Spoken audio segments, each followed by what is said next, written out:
శ్రీ గురుభ్యో నమః పరమగురుభ్యో నమః శ్రీమదానందతీర్థభగవత్పాదాచార్య గురుభ్యో నమః. వ్యాసాయ భవనాశాయ శ్రీశాయ గుణరాశయే హృద్యాయ శుద్ధవిద్యాయ మధ్వాయ చ నమో నమః. వ్యాసం వసిష్ఠనప్తారం శక్తేః పౌత్రమకల్మషం పరాశరాత్మజం వందే శుకతాతం తపోనిధిం. భారతావనిలో అనేక పుణ్యక్షేత్రములు, నదీ నదములు నిండి ఉన్నది. అందులో ఆధ్యాత్మిక వాంగ్మయము వెలసినటువంటి భూమి అంటే నైమిషారణ్యం. ఆధ్యాత్మిక తత్వజ్ఞానులకు నిలయమైనటువంటిదే ఈ భూమి. అందులో ఇచ్చట కేంద్ర బిందువుగా భారతాది ఇతిహాసములను, భాగవతాది పురాణ గ్రంథములను పర్వచనము చేసిన శిష్యులకు బోధించినటువంటి వ్యాస భగవానుని యొక్క అద్భుతమైన దివ్యక్షేత్రము ఈ నైమిషారణ్యం. ఇచ్చట మనము అందరము ఆసీనులై ఉన్నాం కదా. మనకు ఇటువైపున అగుపించే ఈ స్థలమే పరమ పవిత్రమైన వ్యాస గద్దె అని ఇచ్చటి వాళ్ళు దీన్ని పిలుస్తారు. గద్దె అనడానికి ఇదొక కట్టినటువంటి ఒక అరుగు, ఒక స్మారక చిహ్నం. ఇది అలంకరింపబడినటువంటి ఇచ్చడుండే గుడ్డతో కప్పబడినటువంటి ఈ స్థలమే సాక్షాత్ వేదవ్యాస భగవానులు ఇచ్చటనే కూర్చొని శుక మహర్షికి, సుమంతు, జైమిని, వైశంపాయనాది మహర్షులకు ఆధ్యాత్మిక తత్వజ్ఞానమును ఉపదేశించినటువంటి స్థలమే ఈ స్థలము. తర్వాత శూత శౌనకుల యొక్క ప్రశ్నోత్తరముల చేత అష్టాదశ పురాణములు, మహాభారతము బయటికి వచ్చింది. పరమ పావనమైనటువంటి క్షేత్రము. కేంద్ర బిందువుగా ఈ క్షేత్రానికి మహావిష్ణు స్వరూపుడైనటువంటి వ్యాస భగవానులు ఇచ్చట ఆవిర్భవించారు. అతన్ని మహర్షులు కొనియాడతారు. వ్యాసాయ విష్ణురూపాయ వ్యాసరూపాయ విష్ణవే నమో వై బ్రహ్మనిధయే వాసిష్ఠాయ నమో నమః అన్నారు. వ్యాసులంటే ఎందరో వేల సంఖ్యలో ఋషులున్నారు. ఆ ఋషుల్లో ఇతడు కూడా ఒకడు అనే భావన కొందరికి ఉంటుంది. ప్రజ్ఞావంతులైనటువంటి వారికి తెలుసు. సాధారణ జనులకు వ్యాస భగవానులంటే ఋషుల సమూహములో ఒక వ్యక్తిని. ప్రాచీనులు చెప్తారు, వ్యాస భగవానులంటే సాధారణ వ్యక్తి కాదు. వ్యాసాయ విష్ణు రూపాయ వ్యాసరూపాయ విష్ణవేన, సాక్షాత్ మహావిష్ణువు యొక్క స్వరూపమట. అంతే అనక నమో వై బ్రహ్మనిధయేన, అతడు ఎవరు అంటే బ్రహ్మనిధి అన్నారు. ఒకే ఒక మాట విశేషణంతో చెప్పారు. బ్రహ్మ అంటే అర్థం ఏమిటంటే అందరికీ బ్రహ్మ అంటే చతుర్ముఖ బ్రహ్మ అని అర్థం వస్తుంది. బ్రహ్మ శబ్దానికి నానార్థాలు ఉన్నది. బ్రహ్మ అంటే చతుర్ముఖుడు, బ్రహ్మ అంటే మహావిష్ణువు, బ్రహ్మ అంటే సకల జీవరాశులు, బ్రహ్మ అంటే వేద రాశి. శబ్ద జాలమునకు కూడా బ్రహ్మ అని పేరు. బృహత్ జాతి జీవ కమలాసన శబ్దరాశిషు అని కోశములో చెప్తారు. బ్రహ్మ అంటే బృహత్తైనది, గొప్పది. బ్రహ్మ అంటే బ్రాహ్మణ జాతి అని. బ్రహ్మ అంటే జీవులని. బ్రహ్మ అంటే కమలాసనుడు అంటే చతుర్ముఖ బ్రహ్మ. శబ్దరాశి అన్న సకల శబ్దములు ఏది? వైదిక శబ్దములు. లౌకిక శబ్దములు ఉంది. మనకు కావాల్సిన ఇక్కడ వైదిక శబ్దముల నిధి ఏదైతే ఉన్నదో వాటికి బ్రహ్మ అనే పేరు కూడా ఉన్నది. బ్రహ్మనిధి అయినట్టయితే వేద నిధి, అపారమైనటువంటి వేద రాశి ఇతడు అంటే అనంతమైన సముద్ర సదృశ్యమైన అపార వేదరాశిని విభాగములు గావించినవాడు. దేవతలకు ఋషులకు కూడా అంతు తెలియదు. ఆ వేదములు ఎక్కడ మొదలు పెట్టాలా, ఎంత ఉంది, ఏ విధంగా ఉంది, దాని గాత్రమేమి, ఏ విధంగా మొదలు పెడితే సరిపోతుంది అనే వారికి తాను ద్వాపరాంత్యములో అవతరించి వేదములు విభజించి ఎవరెవరికి ఎన్నెన్ని శాఖలు పంచాలో ఆ శాఖములంతా కూడా అందరికీ కూడా ఇచ్చి ఈ వేద శాఖలను మీరు చదువుకొని మీ శిష్యులకు మీరు నేర్పండి అని వ్యాస భగవానులు తానొక వేదమునకు ఒక స్వరూపాన్ని చూపించినటువంటి మహనీయుడు. అలాంటి మహనీయుల స్థలం ఇది. వేదవ్యాస మహామునుల దివ్య సన్నిధానోపేతమైనటువంటి ఈ స్థలం. ఇచ్చట మనము తిరుమల తిరుపతి దేవస్థానము అందులో వెలసిన ధర్మ ప్రచారము చేసే ప్రాజెక్టులో ఒకానొక ప్రాజెక్టు దాస సాహిత్య ప్రాజెక్ట్. ఈ దాస సాహిత్య ప్రాజెక్టు మారుమూల గ్రామాల్లో, పుణ్యక్షేత్రాల్లో, పవిత్ర నదీ తీరాల్లో భాగవతాది ప్రవచనములు, విశ్వశాంతికై యాగములు చేయాలని చెప్పేసి దేవస్థానము యొక్క ఒక ఆశయము, పాలక మండలి నిర్ణయించిన విధానం ఇది. వాటిని అనుసరించి అనేక సంవత్సరాలుగా ఇచ్చట భాగవత ప్రవచనము, విశ్వశాంతి యాగాలు జరుపుతూ మొట్టమొదటి రోజు వ్యాస భగవానుల దగ్గరికి వచ్చి ప్రార్థించి వారిని అర్థించి ఈ భాగవత సప్తాహము నిర్విఘ్నముగా పరిసమాప్తి కావాలా అని వ్యాస పూజను గావించి ఇక్కడి నుంచి వెళ్ళి కార్యక్రమం మొదలుపెట్టడం ఆనవాయితీ. ఆ విధంగా భాగవత సప్తాహానికై ప్రార్థించాము. ఇచ్చట వేదవ్యాస భగవానుల యొక్క అనుగ్రహాన్ని ప్రతి ఒక్కరూ పొందాలి. ఈ అవతారం ఒక విశిష్టమైన అవతారం. చాలామందికి తెలిసింది దశావతారాలు మాత్రమే, మత్స్య కూర్మ వరాహ నారసింహాది అవతారాలు. అదే కాక అనంత అవతారములు మహావిష్ణువుది ఉన్నది. అనంత నామములు, అనంత అవతారము. దశావతారములు మాత్రమే అవతారమని భావించరాదు. భాగవతం చూస్తూ ఉంటే ఎన్నో అవతారాలు చెప్పారు. హరివంశంలో చెప్పారు, మహాభారతంలో. వేదవ్యాస అవతారం కూడా ఒక అవతారమే. ఇదొక విశిష్టమైన అవతారం. మత్స్యావతారంలో ఒక పని చేశాడు, కూర్మావతారంలో ఒకటి. మునిగిపోయే పర్వతాన్ని తన వీపైన మోసి పైకి తీసుకొచ్చి దేవదానవులు చేసే పనికి ఆ కూర్మ రూపంతో మహావిష్ణువు సహకరించాడు. అలాగే నరసింహ రూపము, రామ, కృష్ణ, ఇలాగే ఒక్కొక్క స్వరూపం కథ విని ఉంటాం. వ్యాసావతారం ఎందుకు? శ్రీమన్నారాయణుడు తన మూల రూపముచనే ఈ విశ్వము యొక్క సృష్టి స్థితి సంహారములు గావించాడు. మహావిష్ణువు తానే అనిరుద్ధ, ప్రద్యుమ్న, సంకర్షణ అనే స్వరూపం. వాసుదేవ స్వరూపాన్ని స్వీకరించాడు, సంకర్షణ స్వరూపాన్ని, ప్రద్యుమ్న స్వరూపాన్ని, అనిరుద్ధ అనే స్వరూపాన్ని స్వీకరించాడు. వాటి చేత సృష్టిని, స్థితిని, సంహారమును, అలాగే జ్ఞానమును, జ్ఞానాజ్ఞాన బంధ మోక్షములు కలిగించాడు. ఈ అపారమైనటువంటి జీవరాశులను వారికి వారి వారి కర్మానుసారంగా దేహాలను కల్పించాడు. సమగ్రమైన బ్రహ్మాండాన్ని సృష్టించాడు. భూమి కింద ఉండే అతల, వితల, సుతల, తలాతల, మహాతల, రసాతల, పాతాళ లోకము, భూమిపైన భూలోకము, భువర్లోక, మహోలోక, జనోలోక, తపోలోక, సత్యలోకమని ఇలాగా 14 లోకములు బ్రహ్మాండాన్ని కల్పించారు.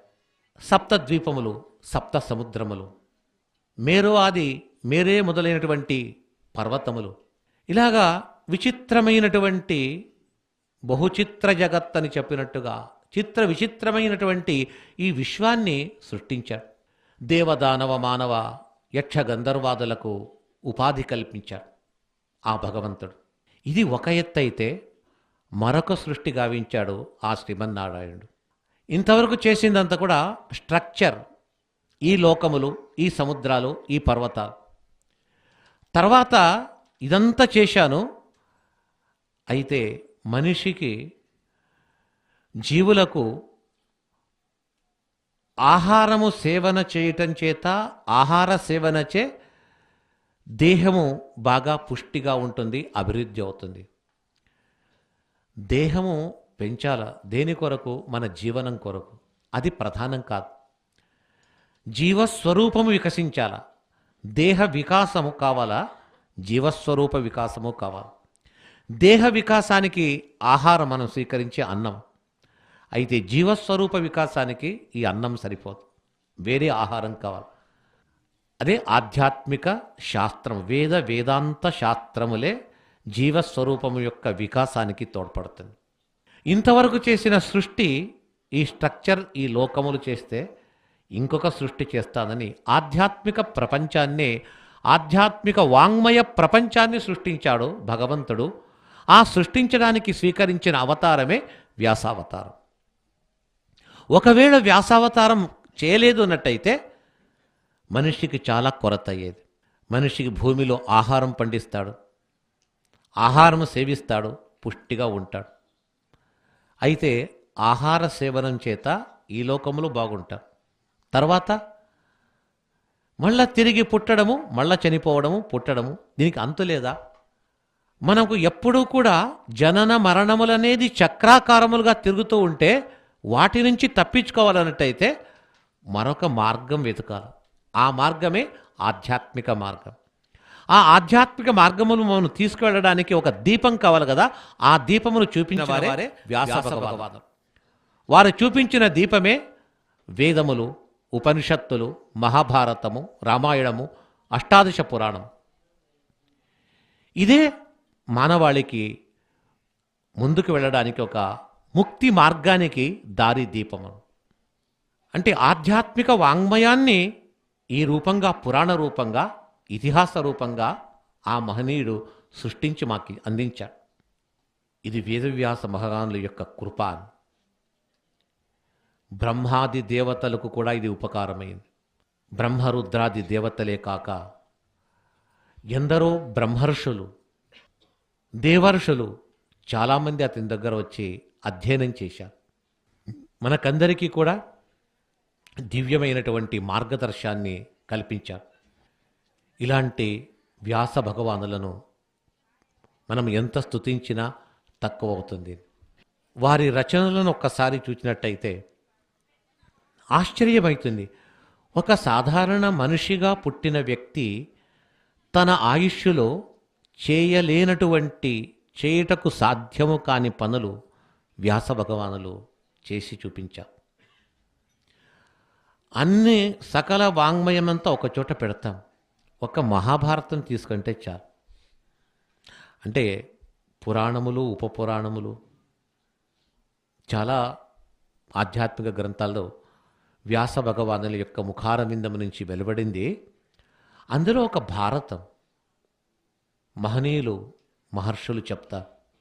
ఈ భారతాన్ని రచించిన వ్యక్తి ఎవరని ఒక్కసారి మనం పరిశీలిస్తే, మహాభారత గాత్రాన్ని చూచిన తర్వాత రచించిన వ్యక్తి మనిషి కాదు. మనిషికి బ్రహ్మ ఆయుష్షు పోసిన, ఆయుష్షును కల్పించిన, దీర్ఘాయుష్షును కల్పించిన ఆ ఆయుష్షు చేత తాను ఇంత బృహత్ గ్రంథాన్ని రచించే సామర్థ్యం మనిషికి ఉండదు. ఇలాంటి గ్రంథాన్ని రచించాడు అన్నట్టయితే ఈ వ్యక్తి ఎవరై ఉండాలి? కోక్యన్యః పుండరీకాక్షాత్ మహాభారత కృద్భవేతన్. పుండరీకాక్ష అంటే మహావిష్ణువు, కమలనేత్రుడని అర్థం.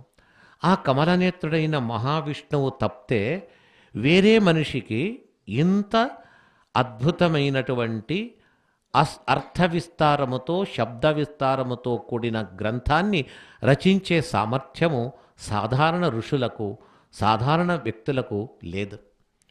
ఈ రచించిన వ్యక్తి మహావిష్ణువే అయి ఉండాలా.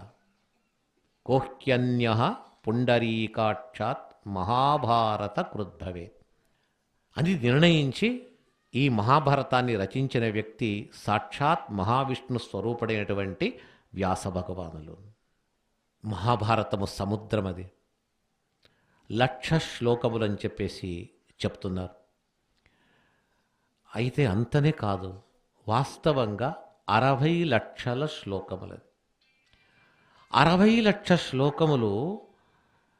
అది ద్వాపరాంత్యములో, ఇక కలియుగము రాబోతున్నది. కలియుగములో మనుష్యుల ఆయుష్, మేధస్సు చాలా తక్కువ. అంటే ద్వాపర, త్రేత, కృతయుగములకు పోలిస్తే కలియుగములో ఉండే మనుష్యుల యొక్క ఆయుష్ చాలా తక్కువ.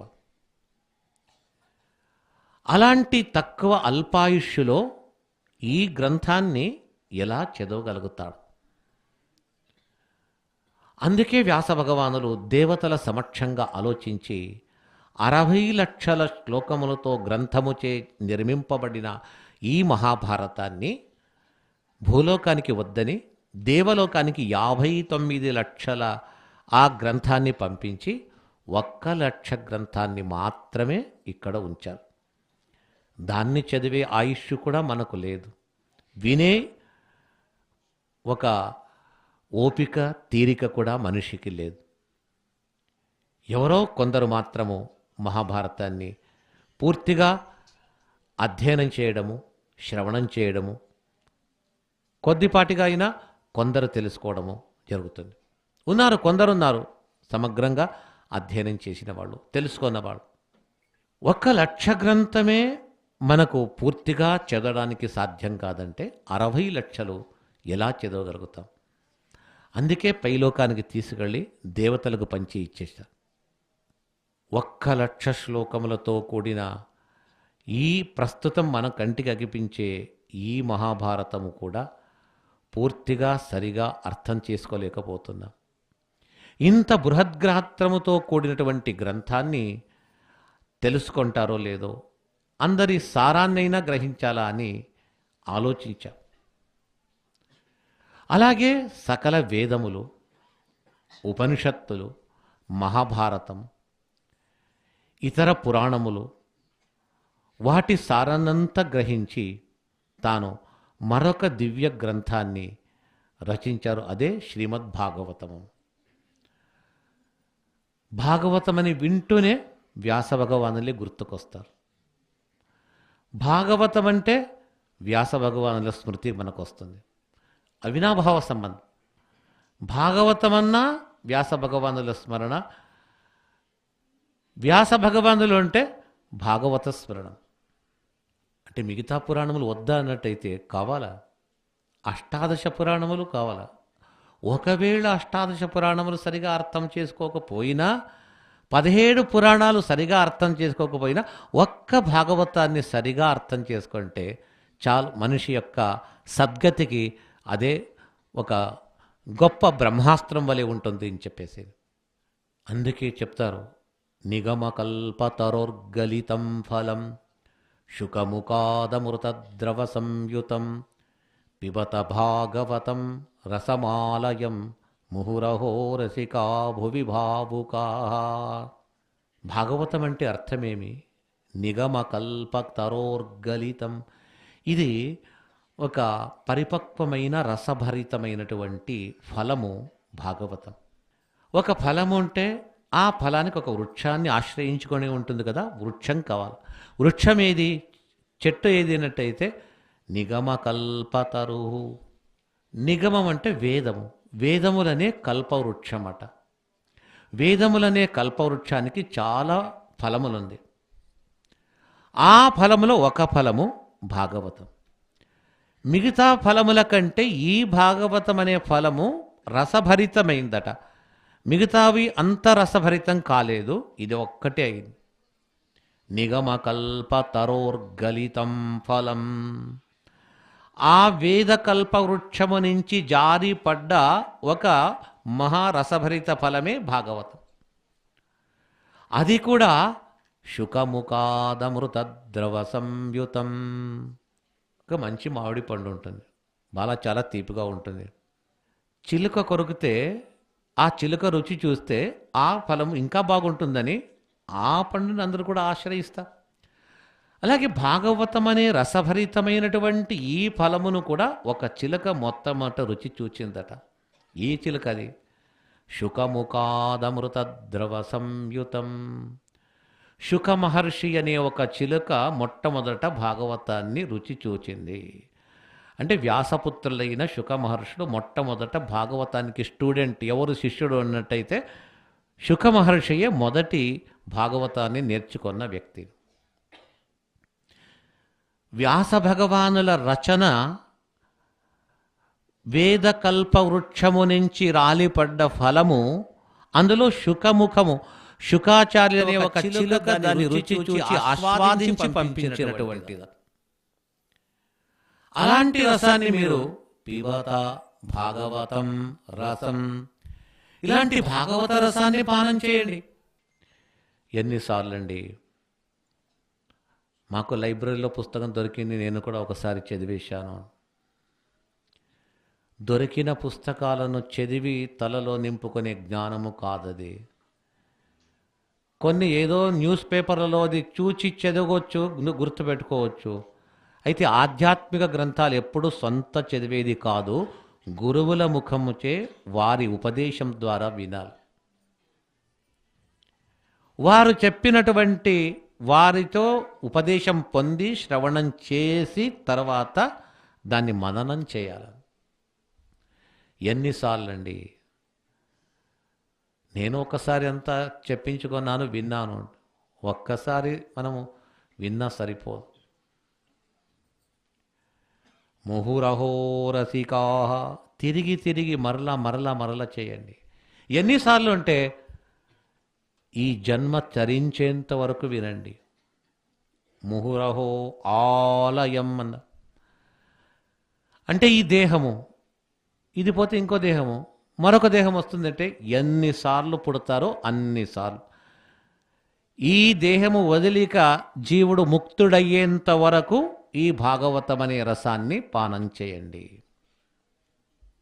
ఎందుకంటే పూర్తిగా ఒకసారి చదివేశాను నేను, మళ్ళా చదవాలంటే ఎన్నిసార్లు చదివినా అది పూర్తిగా అర్థం కాదట. భాగవతం ఏం చెప్తుంది? చాలా అంశాలు చెప్తుంది అండి. ఒక మహారాజు దగ్గరికి ఒక విద్వాంసుడు వెళతాడట. రాజా, అందరినీ నీవు బాగా ఆదుకుంటున్నావు, వారి వారి విద్యలు, వేదము, కవిత్వము, కళలు నేర్చుకున్న వారికి నీవు సత్కారం చేస్తున్నావంట. నేను చాలా బీదవాణ్ణి, నేను భాగవతం బాగా అధ్యయనం చేశాను, ఎక్కడ అడిగినా అక్కడ చెప్తాను, నాకు కూడా ఆర్థిక సహకారం చెయ్యి, నాకు డబ్బు కావాలి. మహారాజు కూర్చొని అట్లే కళ్ళు మూసుకొని అంటున్నాడు, లేదు స్వామి, నీవు ఇంకా భాగవతం పూర్తిగా చదవలేదు, మళ్ళా చదివి రాపో. మళ్ళా చదివి వస్తాడు, ప్రతి శ్లోకం చూస్తాడు, మళ్ళా వస్తాడు. రాజా, ఇప్పుడు ఇంకా బాగా చదువుకున్నాను, నాకు బహుమానం ఇవ్వు, ఆర్థిక సహకారం చేయి. రాజు అన్నాడు, ఇంకా పూర్తిగా అర్థం కాలేదు భాగవతం, మళ్ళా చదువుకోరాను. మళ్ళా చూస్తాడు, మళ్ళా వస్తాడు, ఇప్పుడైనా ఇస్తావా, బాగా చదువుకున్నాను. ఏ శ్లోకం అడిగినా, చివరి శ్లోకం అడిగినా, మధ్య శ్లోకం మీద ఇది ఏ అధ్యాయము ఏ సర్గములో ఉంటుంది, ఏ స్కందములో ఉండి చెప్పేస్తాను. లేదు లేదు, నీకు ఇంకా అర్థం కాలేదు, వీళ్ళు బాగా చదువుకోరా అంటాడు రాజు. అంటే ఆ రోజుల్లో రాజు కూడా మహాపండితుడై ఉండేవాడు, చదువుకున్నటువంటి మహనీయులే రాజులయ్యేవారు. కాబట్టి రాజుకు కూడా భాగవతం విలువ తెలుసు. ఇంకా బాగా అధ్యయనం చేసిరా అంటాడు, వెళతాడు. సరే, రాజు దగ్గరికి వెళ్ళేది కాస్త ఆలస్యమైనా పర్వాలేదు, ఒకసారి చూస్తాం, ఇంకా భాగవతాన్ని బాగా డీప్గా స్టడీ చేస్తాం. ఒక్కొక్క శ్లోకాన్ని గంటల తరబడి పై అర్థము అంతరార్థము అంత విమర్శిస్తూ పోతున్నాడు. అలాగా పోతూ పోతూ ఒక సందర్భంలో ఒక చోట వస్తుంది. మహాజ్ఞానులైన వారు, శాస్త్రాన్ని చదువుకున్నవారు, పండితులు, విద్వాంసులు, వారికి భూషణమేమింటే తన చదువును ప్రదర్శించి అందరి వద్ద నుండి డబ్బును, ఆర్థికాన్ని లాక్కొని తీసుకురావడము, ధనము కొరకు ఈ భాగవతాన్ని చెప్పడము చాలా బుద్ధిహీనమైనటువంటి పని. అది ఈ శాస్త్రాన్ని అమ్ముకోకూడదు. ఇది మరొకరి బుద్ధిని ప్రచోదించడానికి, అందరి బుద్ధిని వికాసపరచడానికి ఉపయోగించాలి, కానీ తన స్వార్థం కొరకు దీన్ని వాడకూడదు. ఆహారం కొరకు చేయి చాచరు, ఇంటి కొరకు చూడరు, దేశ సంచారిగా అరణ్యాల్లో, పర్వత గుహలలో నివాసం చేస్తూ ఉంటారు. అంతేగాని ధనముచే గర్విష్ఠులైన మదాంధులైనటువంటి రాజులను, ధనికులను చేయిచాచి నాకిది కావాలని అడగరు. వారే పరమ వైరాగ్య శిఖామణులు, వారే భాగవతోత్తములు అనే ఘట్టం వస్తుంది. చూస్తాడు, కళ్ళలో ఆనందధారం అతనికి ప్రవహిస్తుంది. తప్పు చేశాడు, నేను చాలా తప్పు చేశాను, భాగవతాన్ని చదువుకున్నానని చెప్పేసి రాజుతో చెప్పాం కదా. ఇలాగా భాగవతంలో పై చూపుకు ఒక అర్థము, అంతరార్థము లోపల వెళుతూ ఉంటే ఇలాంటి ముత్యముల వంటి, వజ్రముల వంటి, నవరత్నముల వంటి విలువైన సందేశాలు భాగవతం ఇస్తుంది. నేను చూడలేక పై చూపుకు చూశానంతే, అవుట్లుక్ అంటారు దీన్ని, ఇంత మాత్రమే చదువుకున్నాను, చాలా తప్పు అని మళ్ళా భాగవత గ్రంథాన్ని పట్టుకొని రాజు దగ్గరికి వెళ్ళి, మహారాజా ఏమయ్యా వచ్చావంటే, వచ్చాను రాజా, నేను ఇంకా భాగవతాన్ని పూర్తిగా చదవలేదు, నేను చాలా చదువుకోవాలా, చాలా అర్థం చేసుకోవాలా, ఈ జన్మలో అర్థమైతే అర్థమైందని చెప్పడానికి వస్తాను, అంతవరకు రాను, నీకు క్షేమం కలగని నా కళ్ళు తెరిపించావు అని చెప్పి వెళుతూ ఉంటే రాజు ఆగు అన్నాడు.